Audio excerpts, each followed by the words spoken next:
This is why the situation between the US and Cuba is so important to analyze, because it is not what it looks like. There's so much more. There's so much more. And I will tell you this as somebody who grew up in Miami around a lot of Cubans who had a very, very, very limited perspective about the United States and its relationship to Cuba. I'm not going to get into it right now because I don't want a bunch of people going after me in the comments, but I will be talking about it over on Patreon. Cuba was thus brought into the American sphere, but not as an outright colony. However, the Spanish-American War did lead to a number of direct annexations by the United States.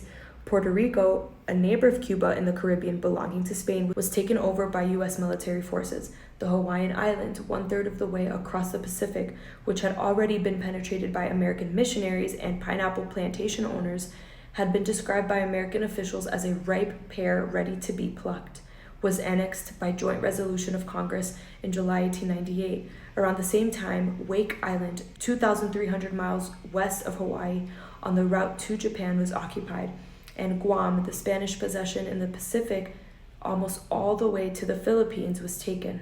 In February 1899, the Filipinos rose in revolt against American rule, as they had rebelled several times against the Spanish. Emilio Aguinaldo, a Filipino leader who had been earlier brought back from China by U.S. warships to lead soldiers against Spain, now became leader of the insurrectos fighting the United States. He proposed Filipino independence within a U.S. protectorate, but this was rejected. It took the United States 3 years to crush the rebellion using 70,000 troops, 4 times as many as were landed in Cuba, and thousands of battle casualties, many more times than in Cuba. It was a harsh war. For the Filipinos, the death rate was enormous, from battle casualties and from disease. The taste of empire was on the lips of politicians and business interests throughout the country now. Racism, paternalism, and the talk of money mingled with the talk of destiny and civilization. The fighting with the rebels began, McKinley said, when the insurgents attacked American forces, but later American soldiers testified that the United States had fired the first shot. After the war, an Army officer speaking in Boston's Faneuil Hall said that his colonel had given him orders to provoke a conflict with the insurgents in the Philippines. In February 1899, a banquet took place in Boston to celebrate the Senate's ratification of the peace treaty with Spain. President McKinley himself had been invited by the wealthy textile manufacturer W.B. Plunkett to speak. It was the biggest banquet in the nation's history, 2,000 diners, 400 waiters.